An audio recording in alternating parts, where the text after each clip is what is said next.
Halo Boruto Lovers, chapter 15 Boruto To Blue Vortex akhirnya rilis nih dengan terjemahan resminya. Pada chapter 15 kali ini banyak hal yang menarik, mulai dari pertarungan Gaara dan tim Shinki melawan Ego Jubi Moegi yang mengakibatkan Shinki dimakan oleh monster Sumiaka dan berubah menjadi pohon. Kode menyelinap ke markas para Ego Jubi yang akhirnya terdeteksi oleh Ryu. Lalu akhirnya Boruto dan Kawaki bekerja sama untuk menghabisi para Ego Jubi dan masih banyak lagi. Oke, mari langsung aja kita ke pembahasannya, gas.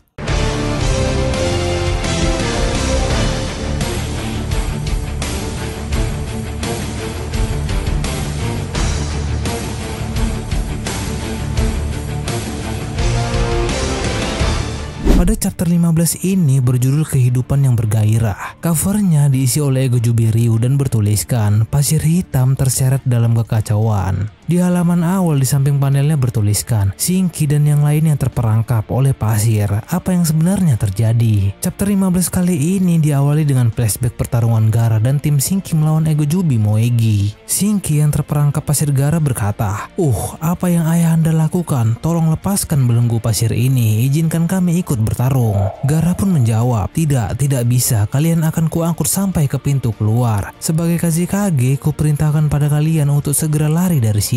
Shinki yang mendengar itu pun langsung berteriak, ayahanda. Matsuri yang saat itu berhadapan dengan Gaara pun berkata, makanya aku sudah bilang kan, tujuanku kemari hanya untuk melacak jejak Boruto dan kolaboratornya. Aku sih masa bodoh dengan kalian. Omong-omong, kalau lukamu tidak segera ditangani, kau bisa mati loh. Sebaiknya tak usah menyanyiakan sisa waktumu untuk melindungi anak-anak di belakangmu. Gaara pun menjawab, justru itu tak akan kubiarkan mereka kehilangan masa depan gara-gara hal seperti ini, meski nyawaku taruhannya. Matsuri pun berkata lagi, tidak masalah sih, asal kau tidak melawan, mereka akan kubiarkan hidup. Gaara pun terlihat menggerakkan pasirnya yang menyegel tim Shinki untuk mengarahkan ke arah pintu keluar. Salah satu tim Shinki berkata, Tuan Kazekage. Gaara berkata, masa depan Sunagakure kutitipkan pada kalian. Para monster Sumiaka pun tiba-tiba bergerak untuk menyerang Gaara, akan tetapi tiba-tiba Shinki mengeluarkan jurus dengan pasir hitamnya. Jutsu itu bernama Jitetsu Ryu Fushu untuk melindungi Gaara dari gigitan Sumiaka. Gaara pun berkata, Shinki, hentikan. Shinki pun menghiraukan perkataan Gaara dan berkata, peran ayahanda masih dibutuhkan untuk masa depan Sunagakure. Matsuri yang melihat tindakan Shinki pun berkata, wah anak nakal ya, seharusnya kau patuhi kata-kata papamu. Shinki yang saat itu fokus untuk menyelamatkan Gaara tiba-tiba digigit oleh salah satu monster Sumiaka. Yodo yang melihat Shinki digigit Sumiaka pun ingin menyelamatkan Gaara dan berkata, Shinki. Akan tetapi Araya pun menahannya dan berkata, jangan Yodo. Terlihat monster Sumiaka yang menggigit Shinki perlahan pun berubah menjadi pohon. Shinki berkata, jangan hiraukan aku, pergilah, beritahu paman Kankuro. Yodo pun berteriak lagi, Shinki. Shinki pun terlihat akhirnya sudah berubah menjadi pohon dan Gaara terlihat terluka di dalam segel pasir hitam milik Shinki. Matsuri yang melihat itu pun langsung mendekati segel pasir hitam itu dan berkata, Fuinjutsunya masih aktif padahal dia sudah jadi pohon. Tipe jurus yang tetap aktif selama pemakainya masih hidup ya. Dia mempertaruhkan nyawa demi melindungi tuannya. Tekad yang bagus. Sepertinya menarik kalau dia menjadi kawan kami. Shin pun beralih ke percakapan Shikamaru dan Kankuro. Kankuro berkata, menurut laporan tim lainnya, meski dijadikan pohon, sepertinya Shinki masih hidup. Berkat Fuinjutsu milik Shinki, Gaara lolos dari maut meski dalam keadaan sekarat. Tapi kami jadi tidak bisa menolong Gaara, karena yang bisa melepaskan Fuinjutsu itu hanya Shinki seorang. Pertama-tama untuk menolong Gaara, kami harus mengembalikan Shinki seperti semula. Kalau kalian tahu caranya, tolong beritahu aku. Shikamaru yang mendengar itu pun berkata, baiklah, aku sudah paham situasi kalian. Kankuro, ada satu hal yang ingin kupastikan. Setelah kejadian itu, apakah ada yang menyaksikan kemunculan seseorang yang memiliki cakra yang serupa dengan Shinki? Kankuro pun menjawab, tidak, sampai saat ini tidak ada laporan seperti itu. Shikamaru berkata lagi, baguslah kalau begitu, tapi kuharap kalian tetap waspada. Saat ini kami masih menginvestigasi tentang gejala pohon itu dan mencari cara untuk mengatasinya dengan menganalisis informasi yang ada. Jika ada fakta baru yang kami temukan akan segera kuinfokan lagi. Kankuro pun menjawab, mohon kerjasamanya. Shikamaru, satu lagi. Untuk sementara tolong rahasiakan ini dari Temari. Kau tidak ingin membuat dia khawatir kan? Shikamaru menjawab, ya aku mengerti.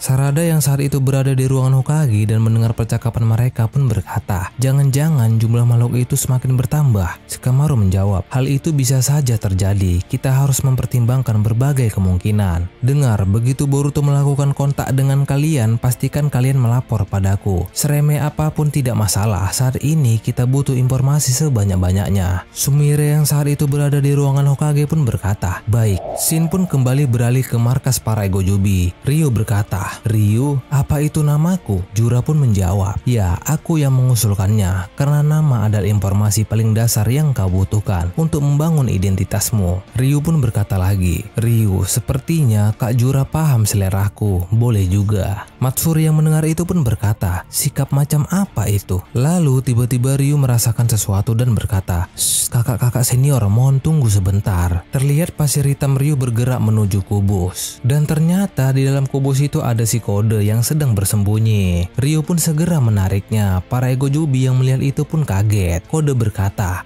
sial, lepaskan aku. Ryu berkata, dia ini siapa? Diam-diam dia terus menguping obrolan kita loh. Jura pun menjawab, tidak masalah, lepaskan dia. Dia adalah Kode. Kita semua yang ada di sini berutang budi padanya. Oh ya? Jawab Ryu. Ryu pun langsung melepaskan Kode. Jura pun berkata, Kode, sedang apa kau di sini? Ada perlu apa dengan kami? Kode menjawab, persetan dengan kalian, apalagi yang kalian tunggu? Apa kalian tidak berniat melahap Otsutsuki? Jura yang mendengar itu pun berkata lagi, kami bermaksud melakukannya di tahap akhir, tapi saat ini masih ada persoalan lain yang menjadi prioritas kami. Karena itu soal Otsutsuki kami tunda dulu. Kau dendam pada Boruto kan? Bagi kami dia adalah objek yang harus dimusnahkan. Kami tak akan menghentikanmu kalau kau ingin membunuhnya. Yang menjadi makanan cukup Kawaki seorang. Kode pun berkata, seenaknya saja, memangnya kau pikir kau itu siapa? Akan kubunuh atau tidak akan kutentukan sendiri. Kalian para monster hanya perlu mendedikasikan diri untuk melahap Otsutsuki. Setidaknya camkan baik-baik dalam ingatan kalian. Yang akan memakan buah cakra adalah aku. Akulah yang akan menjadi Otsutsuki baru yang mewarisi kehendak Ishiki. Jura yang mendengar itu pun berkata, buah cakra ya? Gumpalan energi dengan tingkat kepadatan tinggi yang mengandung informasi genetik dari semua makhluk hidup di planet ini. Kira-kira apa yang akan terjadi kalau kami yang memakannya ya? Kode pun berkata lagi, jadi dengan kata lain kau bermaksud menentangku? Kode pun langsung mengaktifkan karma putihnya dan berkata, sepertinya aku harus memberimu pelajaran. Lalu Kode pun bersiap menyerang Jura dengan memasukkan tangannya ke dalam sebuah tanda cakar. Seketika tangan cakar Kode keluar dari baju Jura dan langsung ingin menyerang Jura. Akan tetapi tiba-tiba Jura mengeluarkan laser bijudama dari matanya. Jura pun langsung menembakkan laser bijudamanya ke tangan Kode. Tangan Kode pun langsung putus. Kode berteriak, wah.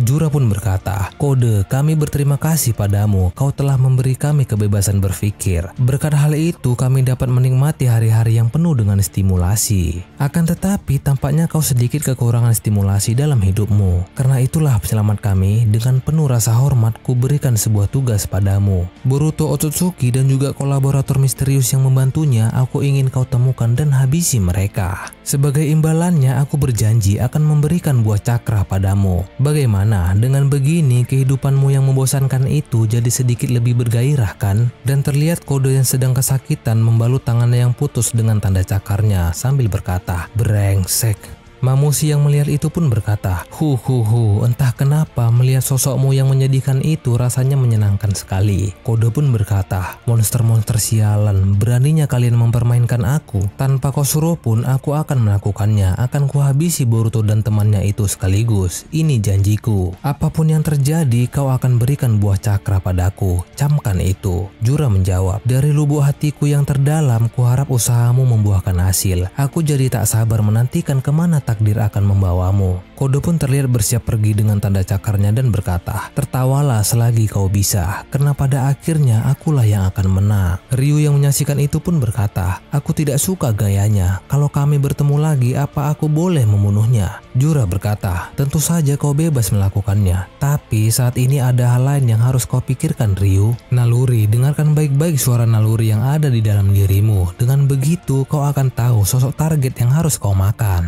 Ryu menjawab, soal itu sudah jelas Jelas kok, saat ini dia sedang disegel dengan jurus khusus, tapi aku bisa membatalkan jurus itu. Jura berkata, beritahu kami siapa yang kau pilih. Ryu pun berkata lagi, sudah pasti targetku adalah Kazekage kelima, Gaara si padang pasir. Shin pun beralih ke Boruto yang saat itu berada di atas patung Hokage ketujuh. Lalu tiba-tiba Kawaki datang menghampiri Boruto. Boruto berkata, kau sendirian? Kawaki menjawab, ya kalau ada yang lihat paling-paling Eida. Boruto berkata lagi, ada apa? Tumben kau tidak langsung menyerangku. Kawaki menjawab, Boruto, kenapa kau tidak menceritakan yang sebenarnya pada orang-orang Konoha? Boruto menjawab, karena itu akan membuat situasi jadi runyam. Seperti apapun faktanya, pasti akan ada pihak-pihak yang mempercayai dan meragukan kebenarannya. Perpecahan seperti itu hanya akan menimbulkan kekacauan. Aku hanya tidak ingin itu terjadi. Setidaknya dengan begini, situasi di Konoha tetap stabil. Bagiku itu sudah cukup. Ninja buronan yang memberontak sudah sewajarnya diatasi. Selain itu, aku sudah meneguhkan diri untuk tidak terpengaruh oleh apapun. Ini berkat guru. Kawaki pun berkata, apa yang terjadi pada Momoshiki? Kau belum membereskannya kan? Kelihatannya kau tidak bisa mengontrol karma ya? Boruto berkata, sekitar 2 tahun lalu setelah aku keluar dari desa, aku bertarung melawan Kode bersama guru dan menggunakan karma untuk pertama kalinya. Pada saat itu aku merasakannya, sensasi seperti saat Momoshiki mengambil alih kendali tubuhku. Sesuatu yang mirip dengan itu. Kawaki yang mendengar itu pun berkata, apa? Boruto melanjutkan, rasanya seolah aku bukan diriku sendiri. Seolah aku sedang meregang nyawa dan hanya kesadaranku yang masih tersisa. Sejak saat itu aku tidak pernah lagi menggunakan karma. Kawaki yang mendengar itu pun berkata, apa-apaan itu? Kau sudah tahu sebabnya? Boruto menjawab, aku tidak mengerti. Selama 3 tahun ini dia diam saja. Menurutku ada kemungkinan dia muncul karena dipicu oleh aktivasi karma. Kawaki pun berkata lagi, sial, berarti kondisinya justru memburuk kan? Boruto menjawab, Kawaki, kurasa kau sudah tahu bahwa para manusia pohon dewa itu bukanlah ancaman yang bisa ditangani dengan cara biasa. Terutama Jura, aku tidak bisa mengatasinya seorang diri, aku butuh bantuanmu. Kawaki berkata, oi, jangan mengalihkan pembicaraan, kita belum selesai membahas Momoshiki. Boruto pun melanjutkan, saat ini mengatasi para manusia pohon dewa itu adalah prioritas utama. Setelah mereka lenyap, seandainya aku bertindak di luar kendali, saat itu juga bunuhlah aku tanpa ragu. Tak peduli jalan manapun yang kau ambil, kau harus jadi lebih kuat. Kau itu murid ayah kan? Idealnya sih kau bebaskan ayah dari segelnya, lalu kau minta dia untuk melatihmu. Sayangnya sekarang itu bukan opsi yang realistis, terlalu memakan waktu. Kawaki, yang akan aku bicarakan mulai sekarang adalah kesimpulan yang cepat atau lambat kau akan dapatkan dengan kekuatan sendiri. Berhubung hasilnya sama saja, kurasa lebih cepat lebih baik. Jadi biar ku beritahu padamu.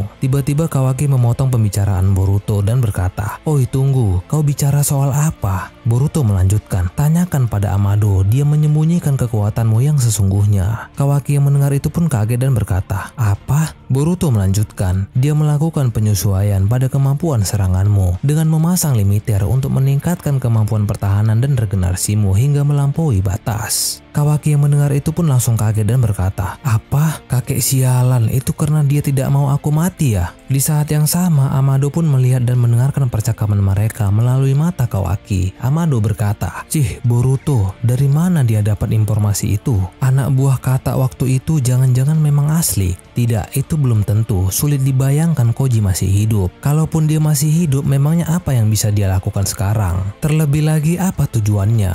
Boruto pun melanjutkan perkataannya. Amado memerlukan karmamu demi tujuannya sendiri. Dia mengotak-ngatik kemampuanmu supaya kau bisa tetap hidup apapun yang terjadi. Yang diasumsikan mungkin adalah serangan kode. Kalau kau pikir aku berbohong, lebih baik tanya saja pada Amado. Aku harus pergi sekarang. Kawaki pun berkata, Boruto, pemikiranku tidak berubah. Otsutsuki memang akar kejahatan yang harus dimusnahkan. Masalah manusia pohon dewa maupun Jubi semuanya gara-gara campur tangan Otsutsuki. Mereka harus dilenyapkan hingga tak seorang pun yang tersisa, termasuk kau dan juga aku. Untuk memulainya, pertama-tama para manusia pohon dewa yang mengganggu itu harus dihabisi. Dan untuk itu akan kugunakan segala cara, meskipun itu berarti aku harus kembali bekerja sama denganmu. Boruto yang mendengar pernyataan Kawaki pun heran dan berkata, jangan sampai jadi penghambat saudaraku. Kawaki menjawab, seharusnya aku yang bilang begitu, berdebah. Dan momen itu mengakhiri Boruto Blue Vortex chapter ke-15 kali ini. Sebelum berakhir ada sebuah catatan kecil di samping panelnya. Demi menghadapi manusia pohon dewa, keduanya akhirnya bekerja sama. Langkah apa yang akan diambil Konoha untuk menolong Sunagakure? Oke, terima kasih sudah menonton video ini sampai akhir. Sampai jumpa di video selanjutnya.